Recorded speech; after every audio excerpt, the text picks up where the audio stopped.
Yes. So, because I already have Spaces running VR currently on my machine, OBS didn't want to use the hardware encoding because it uses the graphics card to do the encoding, and the graphics card is full up with a external program using it, which is Spaces. Okay, so I've started to record and my audio seems to be fine. We will give this a go and see how it works. Okay, I'll decrease my computer audio. Oh, no, I might need to use the desktop audio up because I have got a few videos to watch. It appears that someone has an audio echo on. Visa, you need to. I will mute you. Right. Okay. Right. Fine. So I've muted someone so we don't get that echo. Okay, so today we're going to be talking about AR and VR, and particularly around mobile development. So it's 18 past, so I might as well get underway. I know that's not coronavirus, so I'm not sick. Okay, so what I thought I'd do is I'd talk about some stuff, and then I'd try and do some experiments of showing off using VR in different ways. Now, VR and AR have been around quite a long time.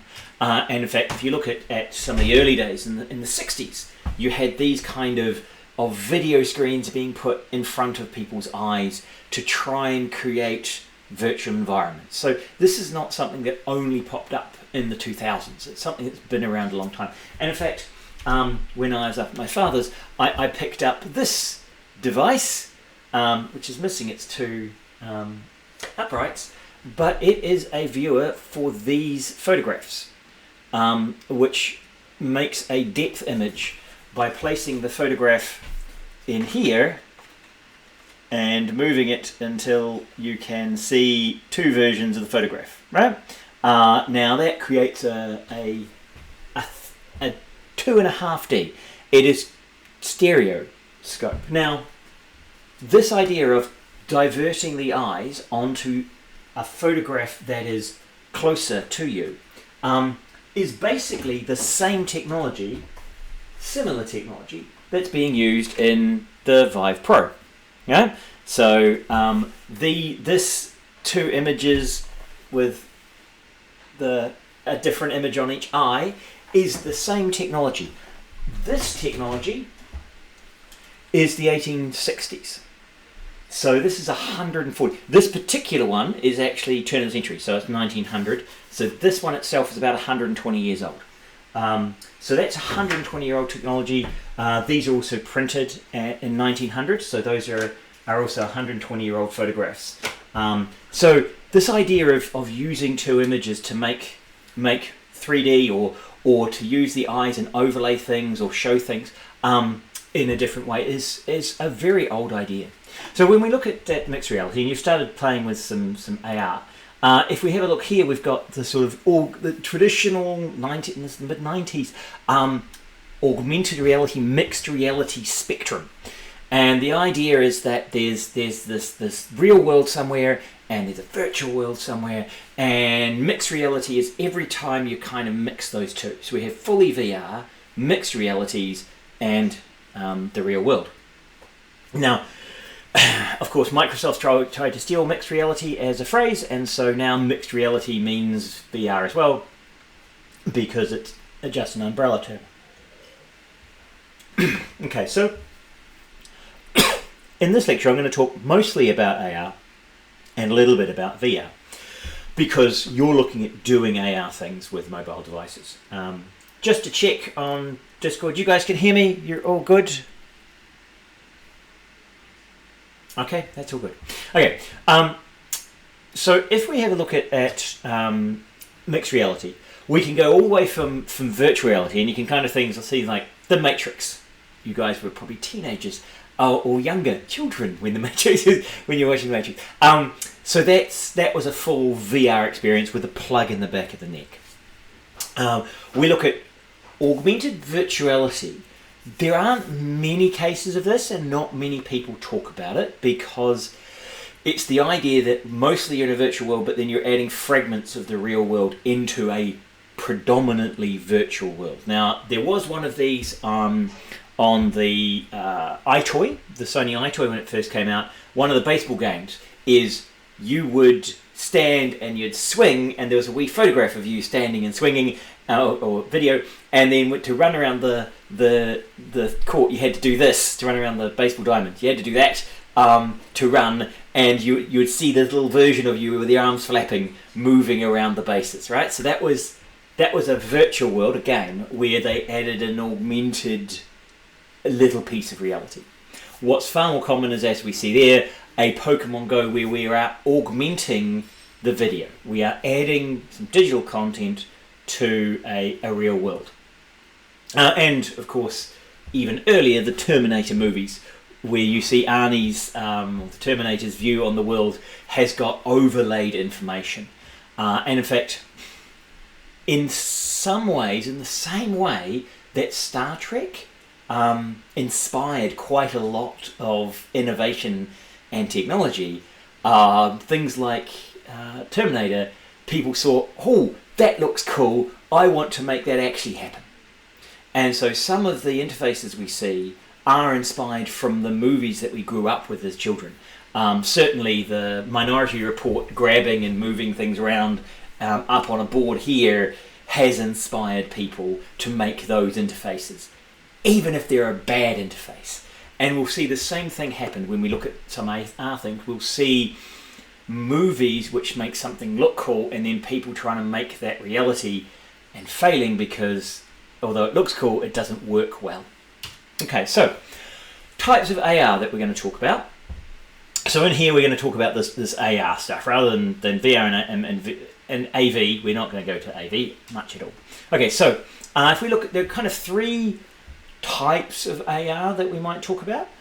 There's the straight video overlay, where you're looking at a video of something, potentially through your mobile phone, and you're just overlaying information on that video. All right, so this is not me trying to be embedded. And so that video overlay is what Pokemon Go is. It's AR from you taking a video and you're just overlaying a piece of information on any video, right? And yes, there you move around, it's a little bit tracked, and it can track it a little bit, and you can see your mobile phone. But I'm not immersed in the environment. I'm not full kind of see-through editing the world. I am looking at a window on information, right? So that kind of video overlay is I have an overlay of information being added to a video that I'm taking. Now, if I put that on a camera that's in front of my eyes, and when I move my head, the world changes. That's starting to get more what we mean by immersive AR, and then optical see-through is where instead of having a camera and a screen that's projecting images, you actually can see through optically some sort of glass or lens, and the images being either reflected or being appended to the real world light that you're seeing. So you're getting photons, in that case C, you're getting photons from the real world passing through the display somehow and getting to your eyes. And then some of those photons are having additional photons from some display that's around here or mirrored or those sort of things that are actually reflecting up and going into your eyes. Okay, so those are if you can think of those three types of AR. And if we have a look at some examples of these sorts of things, well, there on mobile you have one of the early ones was Euphoria, which was in Qualcomm. Now we have Android AR Core and AR Kit, and there was also an AR Toolkit and AR Toolworks were other AR systems that you could use on mobile phones, and these were ways of tracking the world on mobile, and so they would give you that idea of a video overlay. Mostly was what they were trying to do. If we look at gaming, there was the iPet was a very early iToy game back in the 2000s, early 2000s. Invisibles was one of the first marker-based games which used the PSP and the PSP camera, which I don't have here because it's in my office, my office in Wellington. And you had the Xbox Kinect, where you had the camera and you were able to see yourself, and then it would overlay information on the video of yourself you could see. Of course, things like Pokemon Go, and if any of you have been playing Minecraft Earth, there's also a Minecraft. There's a Harry Potter version. There are many AR location-based games now. There were pervasive games. These had a surge in the 2000s, and they've gone away a bit. So I Like Bees and Run Zombies were games which tried to turn the real world into games, and so they were adding digital content from the game or from some other space into the real world and trying to mix those two realities. There are the Tango, which was a Google system, had some games associated with being able to track the environment. We can also look at collaborative spaces. One that I'll show off, Spaces VR, they released because of COVID-19, and they've just done their update this morning to their latest version, which has changed characters and added more tools and done a whole bunch of stuff. So we're going to see if I can get some of that showing off to you. And there's Spatial, which is from Magic Leap, which is a collaborative environment using a see-through AR, right? So Spaces is entirely VR. The Magic Leap, which is a optical see-through AR, so in like category C from the earlier slide. And that provides a collaborative space, and they're actually now, they'll rent it to you, 5 headsets for 2 months for $5,000 rental. So you get 5 headsets for 2 months for $5,000. And they give you this collaborative AR experience. So we'll have a look at that in videos. I don't have one on me again. I have one back in the office, but I can't get to it anymore. And of course the HoloLens, which is now up to HoloLens 2, is a standard business-focused augmented reality system. Okay, so to dig down into what's actually happening in AR and VR, I thought we'd look at what the process is. So the first part of the process is to detect the world, right? Detect where we are in the world, and so that I know where to put the digital content, right? Where to overlay the content, where to insert the content. And so that's where we use cameras, and we use accelerometers, we use satellites. You might use solely the Wii radio antenna. So lots of ways of sensing the world. Now they're looking at, can you do LiDAR, can you do infrared cameras, the Kinect, the depth cameras on the Apple phone. So these sort of are all different sensors we use to just understand the world. So that's the detect phase. We have the update phase, and we have display phase. So those are kind of detect, update, display, and in each phase we can do different things to improve the quality of the AR that we're working with. So under detection, the idea is that we need to orient ourselves and put ourselves somewhere in the environment. The very simplest versions of AR were merely doing points of interest. And so what they said is, oh, GPS, I know where I am in the world, and so what I'll do is I'll just display information about where I am. So the digital content, the augmenting content, is just around location. And so that was, Wikitude, and there were ways of bringing up Wikipedia articles that were near you that were off in that particular direction, right? So they used your digital compass and they used GPS, and they didn't actually care about the camera really at all. They just overlaid information on the screen according to the orientation of the phone. And there are some very simple ways of doing that. What we now do, and because cameras, the quality of the camera on these has got so good, and they now have multiple cameras, we start to do more interesting things. Initially it was marker-based tracking, and now we've moved to and different types of markers, and also marker lists, where we extract features from the world rather than putting features into the world like markers. We just look at the world and go, okay, I'll work out what the features are. Okay, so first of all, we start with AR markers. And I didn't actually print out an AR marker, but you've seen these many times before. The idea with an AR marker is usually you have a black border with a white square in it, and then you have something on the inside, an image on the inside of that. Now, so this very simple technique is to threshold the image to black and white, look for the white lines, right? So it blurs at various stages because that fills in details, and we're looking for an object that's at a certain level of detail. Once we find lines in the image, we do a line detection algorithm, which just looks for where you've got positive and negative. So this is black-white line detection, where you've got positive on one side and negative on the other, and so it's looking for a line like that. So it generates the 4 lines. From those intersections, it generates the 4 points. From those 4 points, it can work out the scale and the orientation of that particular square. It has to be the only square in the image for this to work, the only white square with a black background.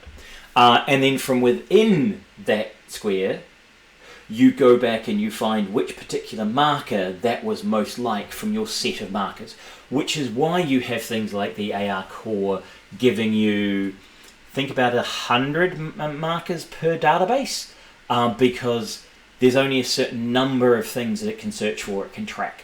In this case, there were only a certain number of different internal images within the marker that it could identify to say, oh, you're talking about that object, right?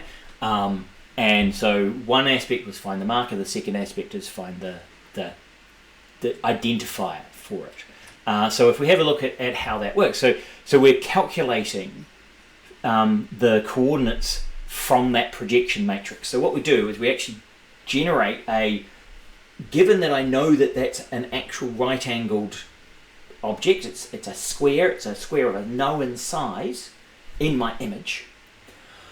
What I do is I work out, well, given that it's tilted a little bit and thin at the top, then I know from my projection matrix of having to reverse project that in, I can work out its rotation and its skew and its scale, right? So the rotation, location, and orientation. So I know where it is, I know how it's been rotated and transformed, and I know how it's been scaled. And so from that information, I can then say, right, now I know where the marker is, I can put stuff over top of it. Yes, the Smart Cuber used this. I see that he's just throwing up the Smart Cuber cube, which is sitting in my office in Wellington, which I can't get to because I'm not in Wellington. But yeah, so the Smart Cuber was used those markers, and we used an AR system to track those cubes so that it would work out where exactly they were, and then it could overlay information on top of those cubes.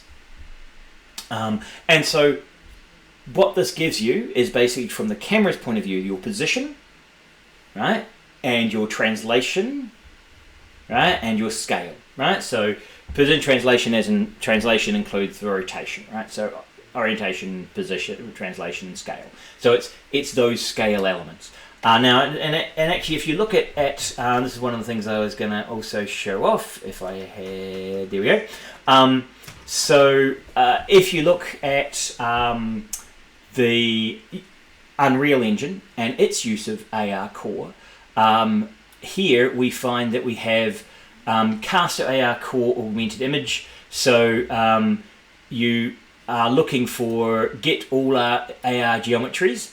So every tick, it looks for the AR entities, and it goes through, and for each element in the array, it casts that to being an augmented reality image. And from that augmented reality image, so this is using the image tracking, it gets the get local transform and the get detected image. So the local transform is that how is the position, orientation, scale of this, and the particular image is divided out into that get image.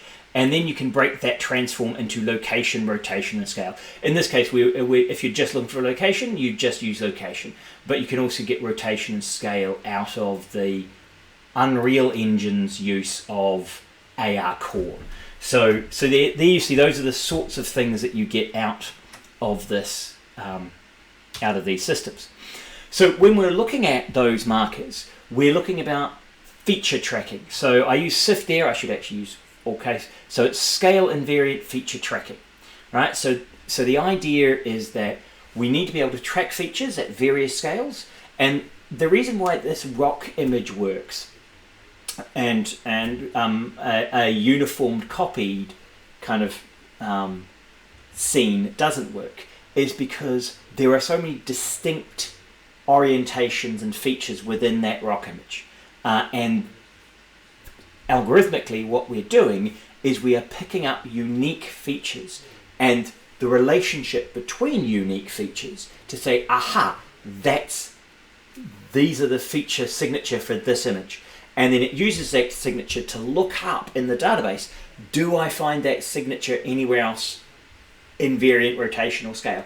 And once I find that signature, bang, I've got a match, and I can then track parts of that signature and to some extent with an image like that, you can even only have down to 10% of the image visible, and it will still generally be able to track it and find it. And so these scale invariant feature tracking was a big shift in using these markers, and it's the sort of thing that AR Core is doing. It uses multiple layers and multiple scales to extract those features from the live video, which is relatively intensive, which is why you didn't really have that in early mobile phones, because the number of computations required to get to this point was so high that you just couldn't do it on a mobile device. Now, both Android and Apple have included AR Core AR capabilities and dedicated processors, and so it's becoming something that all phones can do. Now, if you're going markerless, right? So that was with a marker, right? So one type is fiducial markers. These ones, which are kind of specifically drawn. It's a known object with a known shape and known size. This is a picture with unknown set of features but extracted set of features, and then I'll extract a new set of features from the video to see if I find a match on the features, random set of features. Here I have to, in real time, generate my features from the scene that I'm currently looking at. And this is where we do full markerless tracking. So instead of having an object which triggers the AR or some known thing in the scene, I have to extract those features from the real world. And so I was having a look back, and you can see that there are these are all videos of feature tracking at different times. And so the first one was parallel tracking and matching, and then it was dense tracking and matching, and then it was simultaneous location and mapping, which were all kind of different levels of complexity and algorithms that were being used. So, I do have them up here. So if I can get up to that one. I think my machine is a bit slow. What I'll do is I'll close down. Yeah, I'll close down the blueprints and the Unreal Engine, because having your Unreal Engine run in the background is quite full on. For my other students, this was a project that we're doing, an AR project using animated characters. This is the animated character of me. So if I can, that's my physics asset. So Simon animation physics asset. So this is what the students generated, an AR character for me to stand on a marker and talk about the degree that we're offering. So if I can load one of these, hopefully it will show. Yes, that's my bobbly body as my physics assets. But what I need to go to animation. So you can see here, this is the animation of me, and if I scroll up, it's a fairly scary. The eyes are looking weird, and that's not really how I jig around. But you know, it's kind of a version of me as a character. So the idea is that if you can generate characters, I can then have digital version of me being able to walk around and talk. Right, so I'll just close that off, and I'll close off Unreal Engine so my machine doesn't die. I won't save that. Okay, so if we have a look at the, so this is the SLAM, we have that SLAM, that's Puppeteer, and that's Invisibles. Okay, okay, so it appears that I closed that, so what I'll do is, come on, wake up, you can do this. There we go. Okay, so this is the, and if I go full screen, so this is 2007, right? So we're back in 2007, and this was tracking, and basically what it's doing is it's looking for large flat areas. So all it knows is that there are likely to be a group of points that are going to move in a similar way. Right? And so a plane has a large number of feature points on it that will move in a similar way, and so what it's looking for is it's looking for that that surface. Now it can only find flat surfaces, and it finds them by looking for feature points that move together, and those feature points are moving together. It's been able to track that, right? And so this is and it can show you all the feature points all the features that it's detecting. Right? And so what it was looking for is looking for things that move in the same way as each other. Right? So here, obviously, we've got a sand plane and those three objects. So the gravel doesn't help it at all. It's the three islands that allow it to create that surface, right? And then create these Zen Gardens games, right? So again, it will look for things that are moving in the same way. Now, it kind of got confused because his body moved in the same way, and it's looking for those surfaces, and it will try and remap those. Okay, so this is 2007, so this is 13 years ago.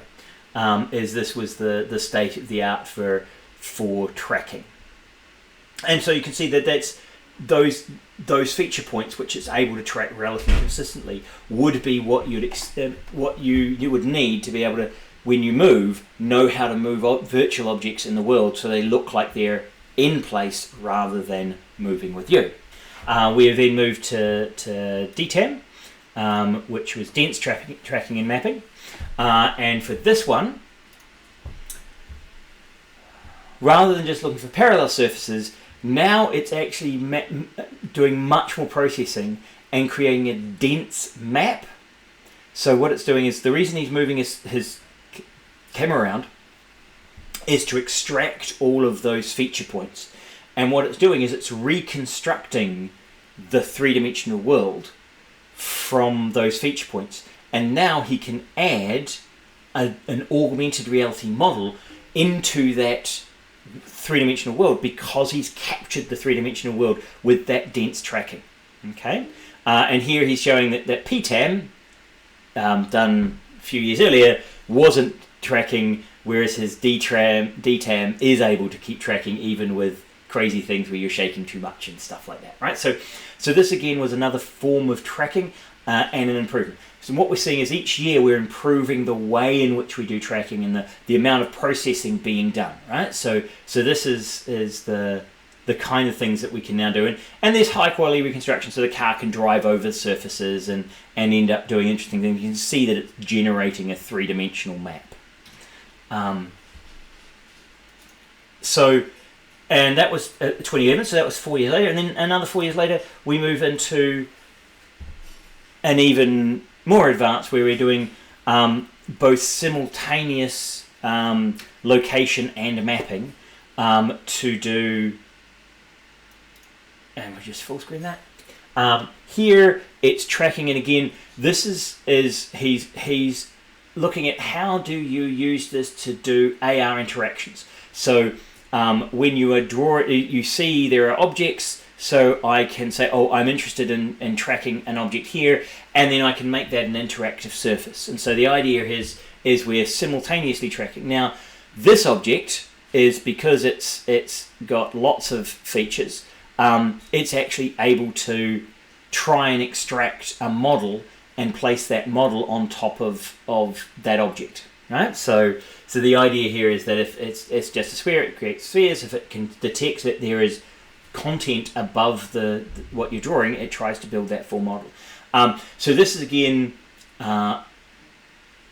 another process by which we extract those feature points and then track them and show how we can interact with those. Okay, so this sort of movement and using optic flow and using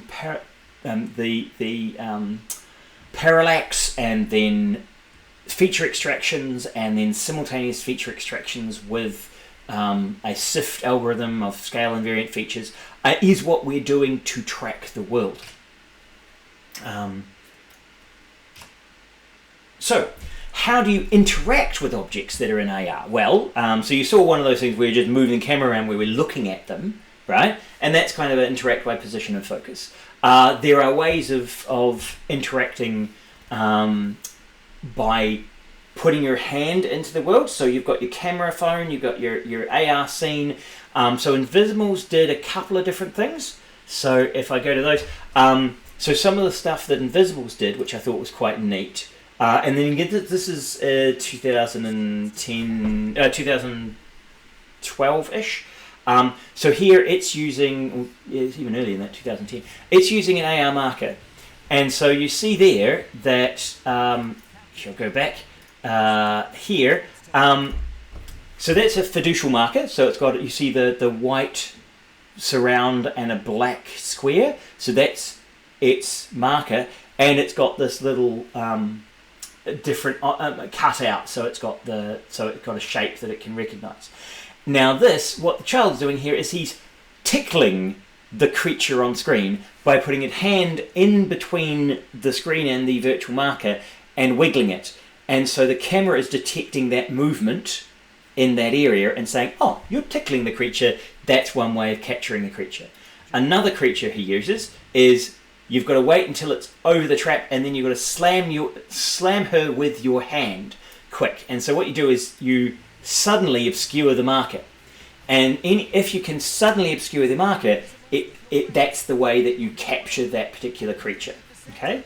And so here you could have two people playing, and you can see the cutout gives you a bit of orientation, so it's asymmetric, and you can see it tracking that, and these two people are basically playing a fighting game. Now, there he's blowing, so that was him blowing onto the camera, which is the microphone. The microphone hears the blowing sound, and that interacts with the AR character, right? So here it was, how do we find interesting ways of interacting?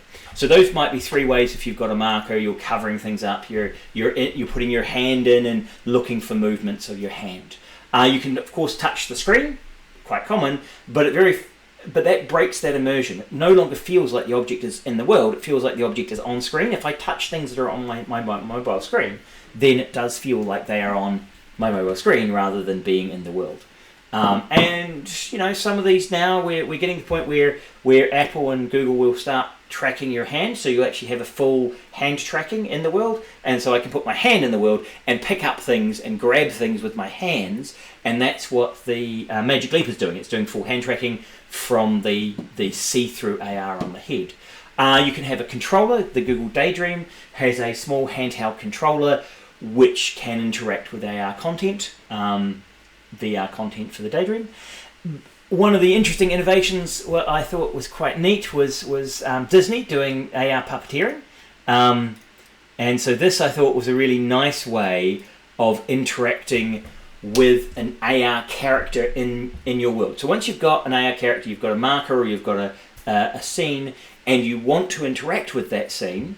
So you can see here, as soon as I've detected a character, okay, so I'll go back and show you that again. Right, so imagine here, this is a stick between the phone and that visual character. Right, so I'm looking around, and you see the blue circle here isn't on him. Once the blue circle's on him, he highlights, and now when I've pressed on the screen, the guy's grabbed him. And that grabbing means, right, I'm holding you, and I can direct where I want you to go. And so now I'm able to direct you around. I can make you crouch and move slowly.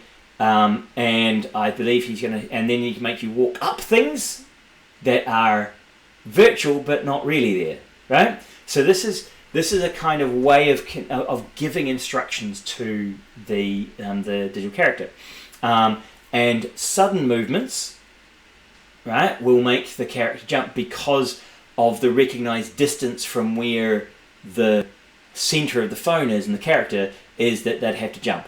Now, he'd jumped into open space, which means he then ragdolled, right? So now we've got a ragdoll interaction.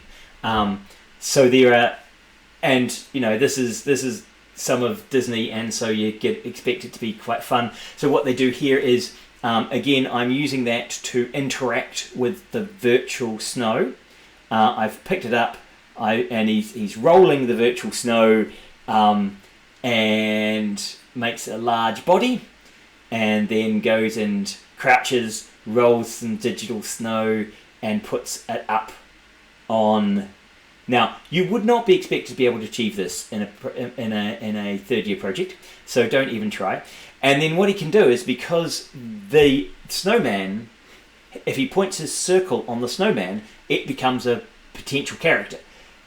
You can then grab the character, and the snowman can now start building another snowman, and that snowman is now an animatable character, right? And so each of these characters becomes something I can interact with. Now, for me, that's a neat way of, and they're showing off how their physics system can have characters that have unusual physics characteristics, like very long snowmen. So those are interesting and different ways of interacting with objects. Now, what we did in Smart Cuba, and I can Smart Cuba, is what we did in. Oh, okay. I thought we had it up on there. I will just put it in here. I'm sure we had the video somewhere. In Smart Cuba, we actually used we used wooden blocks with images on them to do the tracking, and then so our interaction was a tangible interaction with these blocks rather than, and you can see them there. So you pick up the blocks and you interact with those blocks, and that was your interaction. So it's like interacting with the marker. So you put the marker onto an object and then interact with that object, right? Rather than having to have a separate controller or anything like that. Okay, so those are some of the ways that you can think of interacting, because to get something more fun than I can look at something, you do want to be able to touch it or interact with it in some way to have something more alive and feel like it's in the space. And so I thought the Disney thing is quite neat for doing that. Another way of interacting in the world and augmenting things is not to have it kind of the camera attached to your phone, but have the camera attached to a remote device. And so AR drones have become are reasonably popular. They're relatively cheap to buy an AR drone. Now what these are now doing, and what they did in the Parrot AR drone and the X Pro, I think they call that one, your mobile phone still does the processing and is still doing the augmentation. It's just instead of the camera being attached to the phone, it's attached to a drone that you can drive around and go elsewhere, right? So all of those other stages are the same. It's just now that the camera has been detached, and you can also get ones that are autonomous and will fly themselves around. I thought I'd show an image of the Global Hawk drone, which is a fully autonomous drone, just to show how large it is, because we're used to thinking of drones as being these tiny little things. But the drones that the Americans use are massive, right? They are not tiny little drones. They're big drones with potential missiles. And you can actually have this AR overlay information from the cameras in those drones where it's processing on board and showing the operator information about the scene with overlaid information. So you could think of that as an AR drone, just incredibly expensive and very large. and it doesn't use a mobile phone as its backend. It uses for computers. So AR is also being used in cars, and there was one which is here. This is a little mirror that you can now put your mobile phone on facing up towards the screen, and then have a wee see-through plastic plate that allows you to see the screen of your mobile device while seeing the road. So it has a kind of see-through optical AR where the screen is your mobile phone and you can see through to the road like that, right? So you actually can overlay information about what you're doing and what's coming up and what you're supposed to do into the driving space without having to look at the screen. You look through a screen. Those are a little experimental. Car manufacturers are now building these into the cars themselves, so you don't need the mobile phone. But this is another way where you've got this combination of where the camera is. In this case, it's optical, and so it's the real world is generating the scene, and the digital information is being inserted from the phone, knowing other things like what the current speed is and what the current driving limit is, right? What's the current speed limit? And also, potentially, if you've got a navigation system, you know that I'm supposed to merge in lanes and where I'm going. One of the other interesting versions of AR, which is kind of fun, is Illumaroom. Have any of you guys seen Illumaroom before?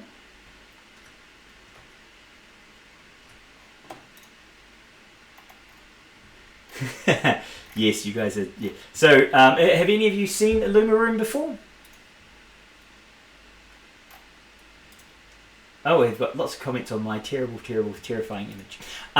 So Illumaroom is this idea that for some people, I can have a data projector and a TV, and I don't have a large enough space to actually project my video. I don't have a large flat wall where I can have my full scene on. I have my room, and my room has boxes in it and stuff. So what I do is I put the peripheral information onto the rest of the room and have the detailed information on my high quality TV.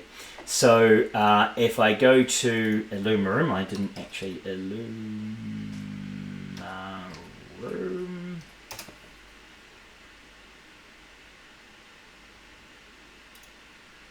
I'm not having. Oh, it's double L's. Illumaroom. Really, Google? You're not able to find anything? Right, okay. Illumaroom. Right, okay, I was just spelling it. Illumaroom demo. So this was the demo of Illumaroom. It's a kind of AR technology. So if I just spit this out. Wait. Bang. Okay, so Illumaroom is so they're trying to say, hey, we are really doing this. So what they're doing is you're playing on air, but they've got a data projector behind the player, and it's taking the additional rendering and just rendering effects on the world outside of the screen. And so here what it's done is it's got the camera, it's taken the colours of the room, and it's reprojecting those colours brighter into that room. And then when you get shot, it was pulsing those to give you that edge detection feeling. And now it's showing like snow on the world outside. And so the technology behind this is there's a camera, and again, we're doing the camera tells you what you can see, right? So, and the projector is your way of displaying, right? And so here it's using a Kinect and a data projector. The Kinect is detecting the room, the data projector is the display device. And so what it can do is it does the calibration, it works out what the room shape is, what the room looks like, it uses the camera to get an image of the room, and then it can project, augmenting your room with additional information. Right? This never really took off because people don't have spare data projectors that they don't know what to do with, and spare Kinects that they do have spare Kinects which they don't want to do with now, but you still, if you've got a data projector mounted to your ceiling, you probably want a screen and just have big ass display, not this kind of thing, which just seems weird. But is again, we're augmenting the room, so this is kind of a mix of that virtual world in the game and an augmentation of the room. Okay, sorry for misspelling that. So the last thing, so the examples we've got would make you motion. It would also potentially make you motion sick, as someone commented down there. So other examples of using see-through AR, the HoloLens is an example of one of the early HoloLens, and Google Glass were some of those early ways of thinking about how do we do AR information in place. HoloLens tried to do entertainment, Magic Leap tried to do entertainment, both have moved into the, we can actually make money from being a workplace augmentation tool rather than entertainment augmentation tool. And so they've actually both moving towards corporate. HoloLens 2 was only for corporates. Magic Leap might be for just corporates. So if we go back and we think, 2009, which is now, 11 years ago, that was the state of the art of see-through AR. So 9 years later, that's the state of the art of see-through AR. And in 2 years' time, 3 years' time, I have no idea what it will be like. I just know it will be better. These things are improving incredibly quickly. The link there is to Spaces, and you can see how this is, again, mapping the space and then projecting things into it. Okay, so some of the problems for AR are, now I know, so do I have to stop at 9 or 11, or is this kind of a 2-hour block? I didn't actually ask Mariusz before I started whether it's a 1 or a 2-hour block. Are all you guys having to disappear, or are you still around? Oh, you're still there.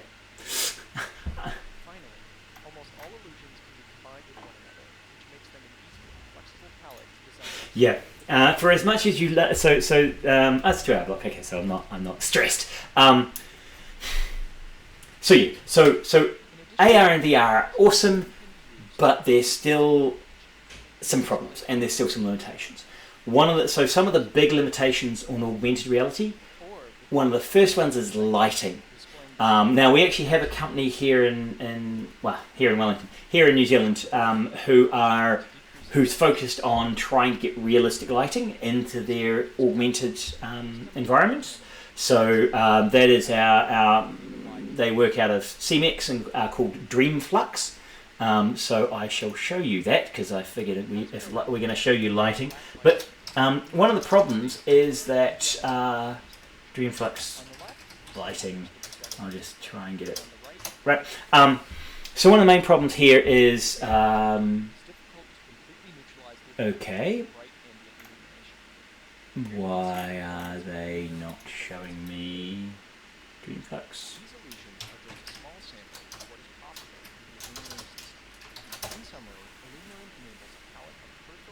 Okay, I'm sure it was.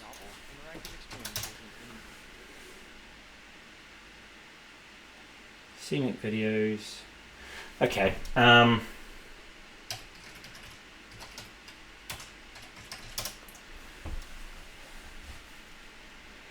Right. Okay. And if I go to videos, my Google video search is obviously so. This is what they're trying to claim is virtual teleportation, which is, but the thing they're trying to solve is that issue of lighting. So this is Taehun, he works with us, and if we take it, you can see that what happens here is we're using a 360 camera to generate an image.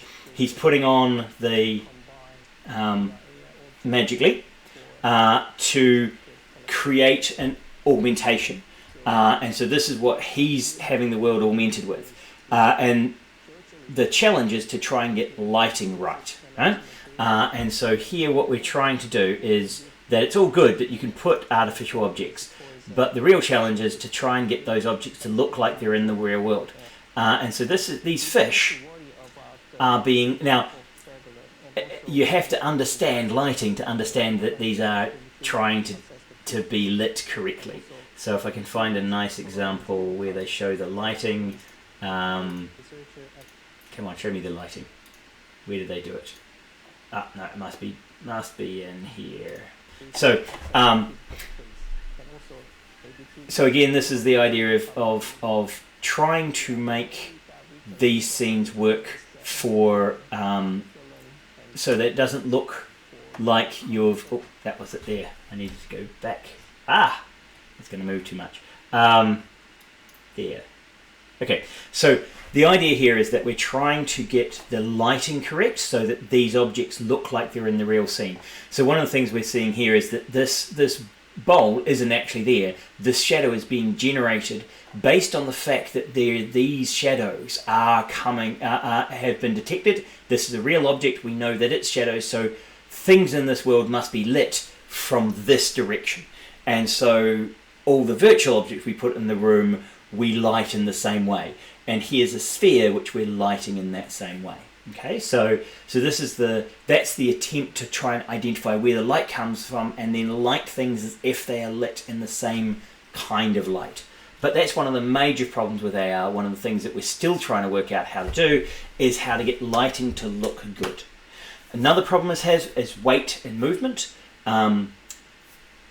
Digital objects don't move like real objects, and we're still not great at that. A lot of video game physics is still video game physics. It doesn't look real, it doesn't have the same weight, it doesn't move in the same way, it just doesn't interact with the world in the way you'd expect it to. And that's where we have also those connections. Even the slightest slip, if you move your phone and the object on the phone moves and it slides, it just loses that reality. Occlusion is a massive challenge. When I'm looking at something and the character is walking on the table and it walks behind an object, right? So occlusion, I put this, look, see, haha, this phone is actually in the world because I can occlude myself, right? If I was a digital object and I put this between us, I'm now having to render right perfectly around the edge of this object, which if you've used Zoom and you've used someone who's using a background, you'll see it trying to cut out the person and render the background, which is why Marish has a green screen. So the background cuts itself out. But even then, you still get that edge where the hair doesn't quite fully render, because the problem is that you're not actually putting something behind the person, you are putting something in front of them, and then you're just having to cut them out. And you always see that edge. Well, nearly always see that edge. So that's that sort of connection and occlusion problem.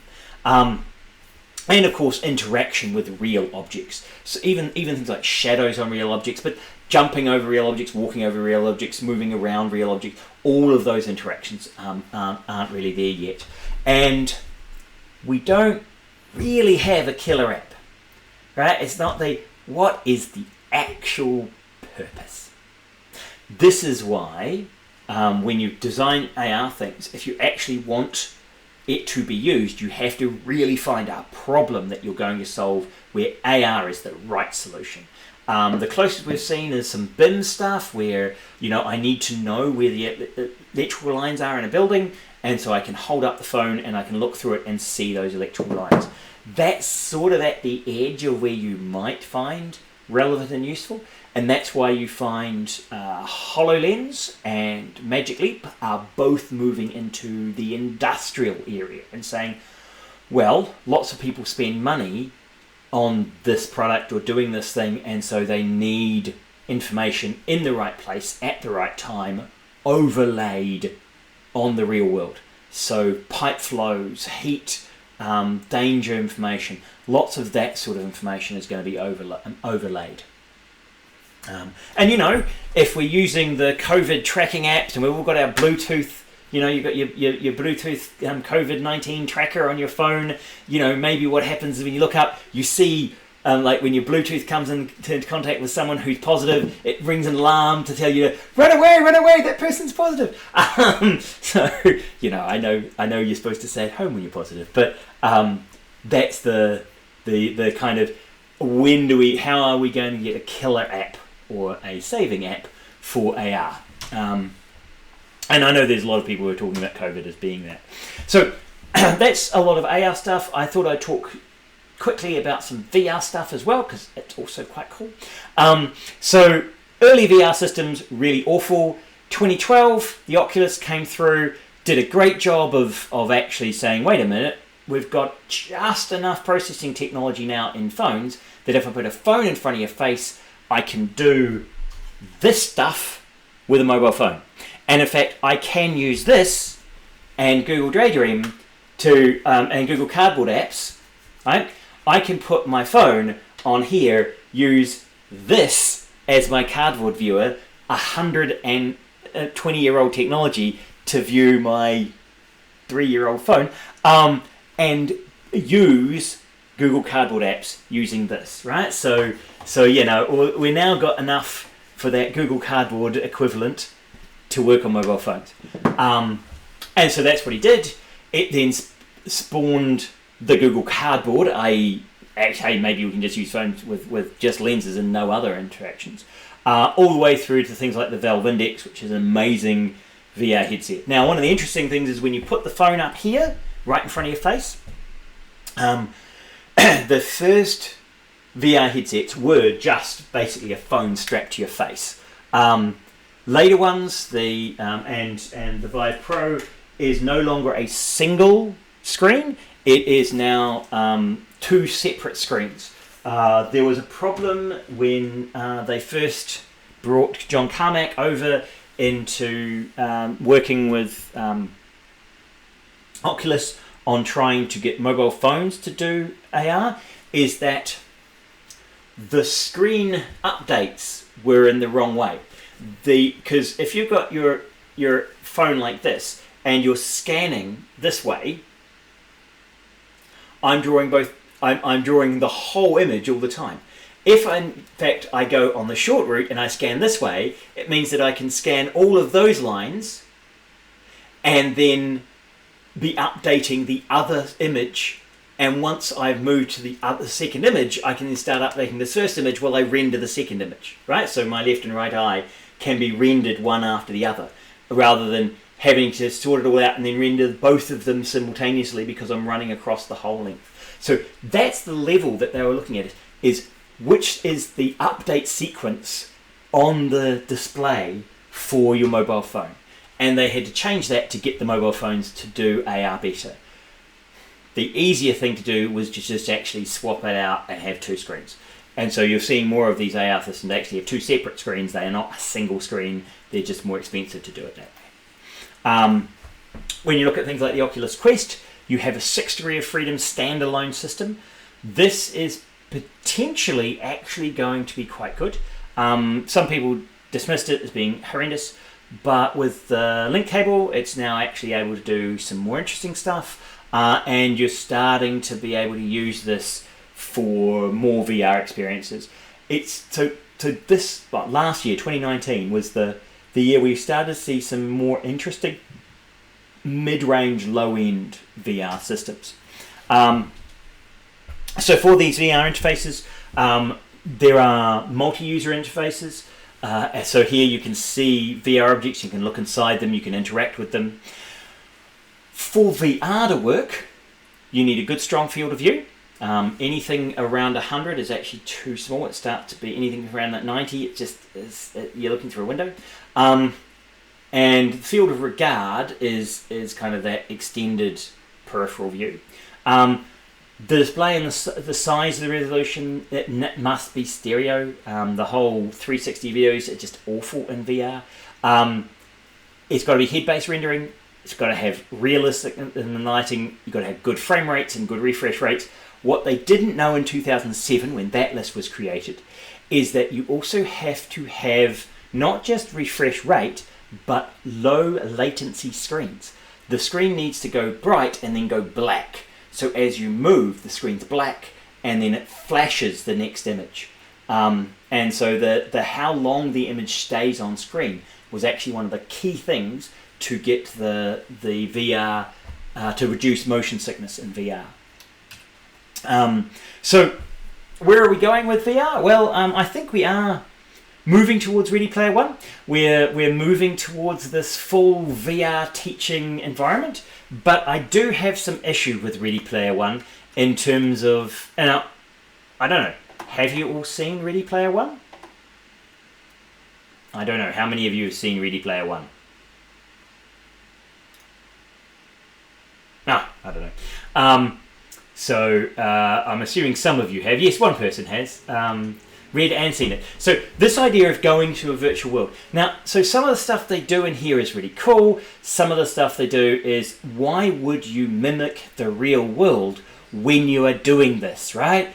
Why is everybody limited to walking on surfaces? Right? Why aren't we flying? Right? There's no need to walk. Walking is for dumb physics-constrained human beings. We don't have gravity. We don't need to walk. We can fly. Why? Like, the only reason we don't fly in the real world is it costs too much to get us in the air. This is silliness, right? Silliness to have physical limitations like gravity on us so that we have to walk. There is no need to walk, right? These kind of learning environments. Why is he up on the screen if everybody has him in front of them? Why is there even one up the centre of the room? There is no reason to have that video up on the screen at the front of the room if you've got it in front of you, right? That is just pandering to old style teaching environments, which we don't need anymore. And COVID-19 is teaching us this, is that no, we don't need to stand in the front of the lecture. We can do this instead, and you guys can have it on your computer in front of you. Why would we have something at the front of the room? That makes no sense. Yes, so is that someone?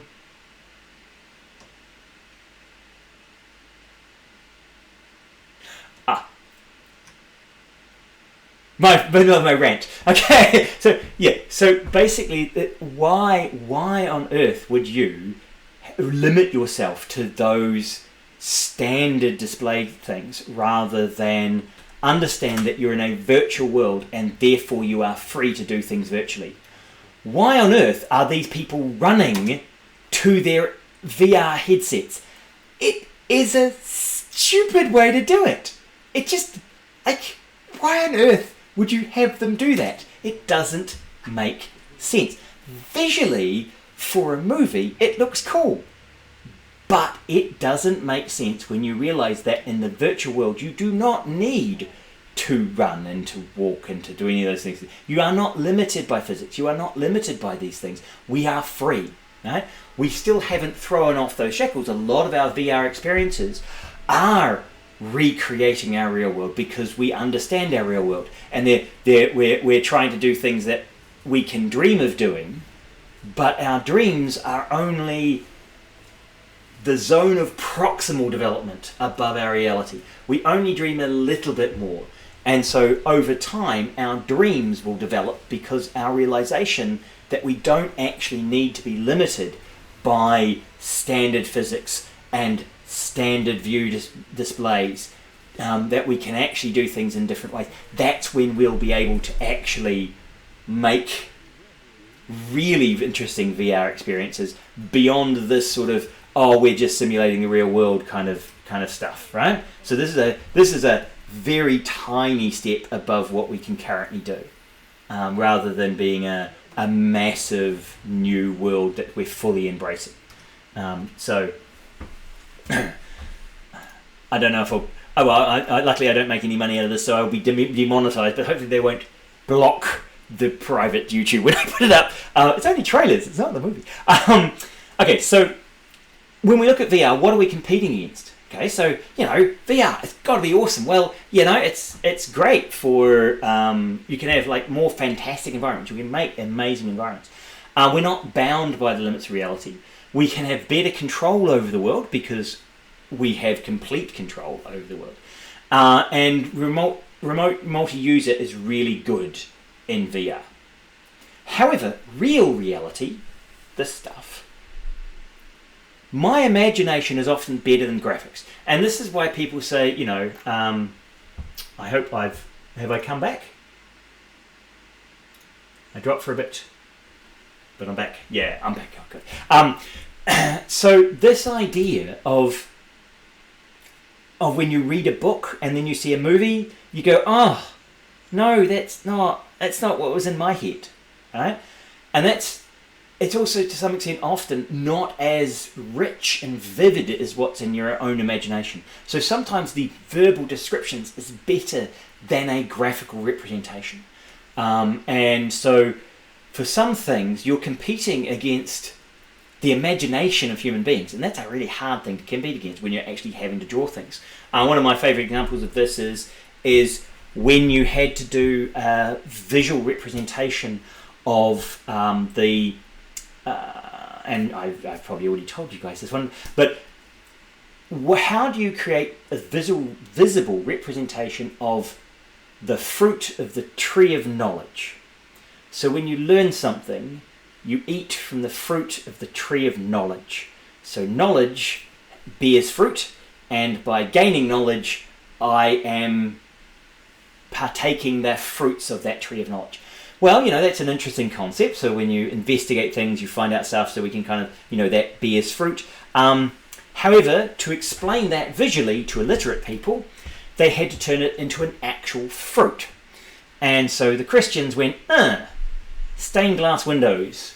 How do we depict fruit of the tree of knowledge? Well, it could be a pomegranate. So they did some pomegranates. No. Pears? No. Apples? Oh, okay, maybe. And apples stuck. So the reason that the snake gives Eve an apple and Eve eats an apple was it was not an apple. It was an allegory. It was a metaphor. The apple was not an apple. It was the fruit of the tree of knowledge. And the reason it's an apple is because they need to get illiterate people to understand it. And this is the problem when you try and turn something that's inside your head or an abstract concept and you're required to make it a visual concept, you can sometimes lose the richness of an abstract thought by trying to pin it down to a concrete visual object. You'll often find this trying to create the right icon for an editing system, and you're trying to think, okay, this is like, how do I draw an icon for networking or stuff? And it's kind of, okay, do I do this? And so you, like, anytime you have an abstract concept around communication or respect, what's the icon for respect? The smiley for when someone, like when like was the only thing you could do and someone's put up a death notice and you want to react to it and say, hey, I care. You didn't want a thumbs up or like, right? And that's where I was having to turn a complex emotional response into a single iconic representation. In VR, everything is visual. We're turning things into visual. And so we sometimes forget that the real world has a lot of complexity in language and in abstract communication that is lost by visuals. So reality doesn't get it wrong. So reality doesn't glitch the way that VR can. Reality is low cost. It's there. It's already there. Traveling to places can be expensive, but actually being somewhere is generally not so bad. It's easier to achieve things in the real world often than it is in virtual reality. You have to learn a lot less to actually get something done. And multi-user physical environments are much easier in the real world than they are in VR. If you're trying to put 3 people in a room together, don't do it in VR. You put them actually physically in a room together.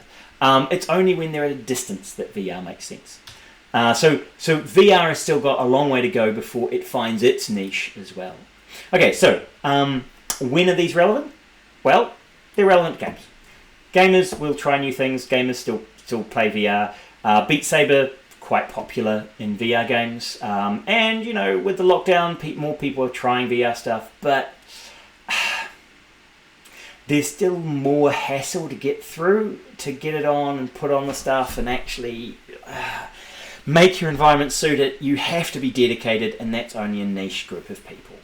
And there are issues around VR and AR.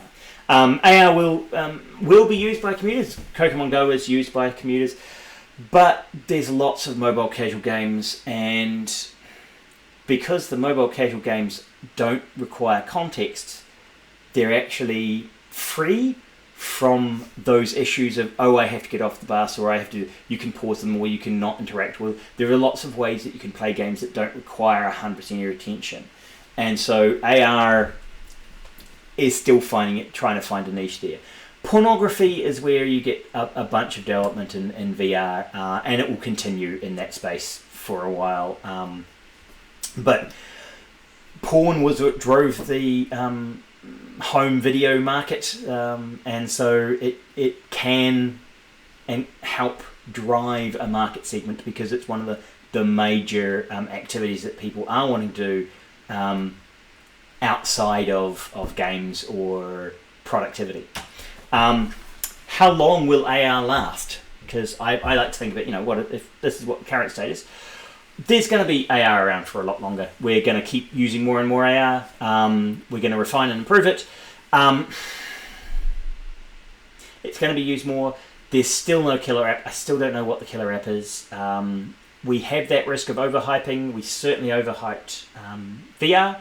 And so there are a bunch of people saying, oh, no, they're never going to work. It will get there. It's just not there yet. There is a risk that our VR stuff, when it gets good enough to be relevant and useful, suddenly it crosses over to being better than our real lives. And in fact, in COVID-19 lockdown, people escaping into VR might be some of the only ways they can stay sane when they're locked in a small room, a small apartment they can't get out of. And so we are actually seeing some of the VR universes being better than their real world, because the real world is becoming so challenging. There are also some ethical risks around AR and VR. So I always like kind of finishing on ethics. So there are some ethical risks around replacing parts of the real world. So with AR, and if I can do proper AR, I can replace parts of the real world. And so, I could just remove people I don't like. And what if I decided that, walking down Oslo, I would do an AR system which just identified all African people and said, nope, they don't exist, and just made them disappear. So I only saw white Norwegians. That would be racist and terrible, right? That's an ethical issue. Do you allow people, should we be doing this? Should we be eliminating things we don't like? Should we be putting ourselves in an echo chamber where we only see opinions that we agree with, and so when I put on the AR headset, all the things that I disagree with are overlaid with things I agree with. Right? Does that make us a much worse society? Turning real life into a game. So Nig's Urban Sports. That's a video.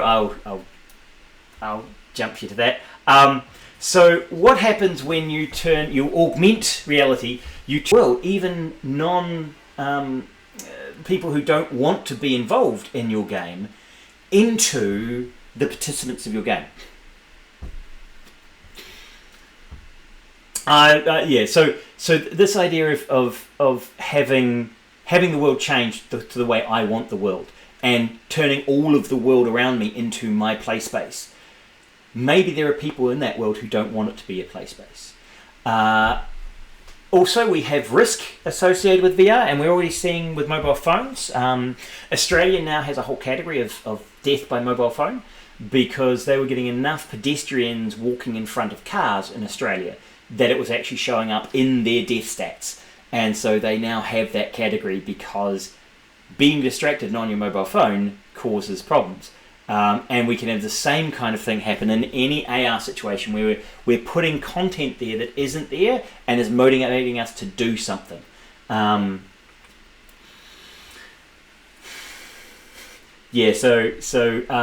you can see this interruption in the real world.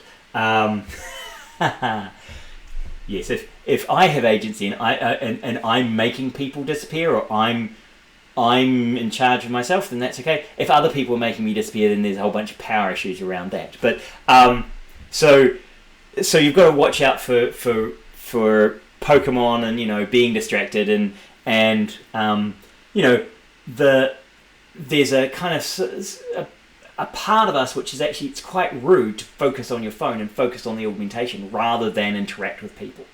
And it's sort of understanding observer versus participant. And that's that sort of, are AR games, and how do AR games affect the people around us? So if I'm sitting there with my phone up, pointing it at you and playing a game, and it's augmenting you, is this, maybe I'm augmenting you and turning you into a cat image, right? So if you went to you know, with the Unreal, you can do the image tracking, but you can also do face tracking, and the Instagram filters and the Facebook filters where you augment people's faces. If you've got your AR system up, you've got your headset on, and I've turned you into a cat so that I can make fun of you while you talk to me, at what stage is this affecting you?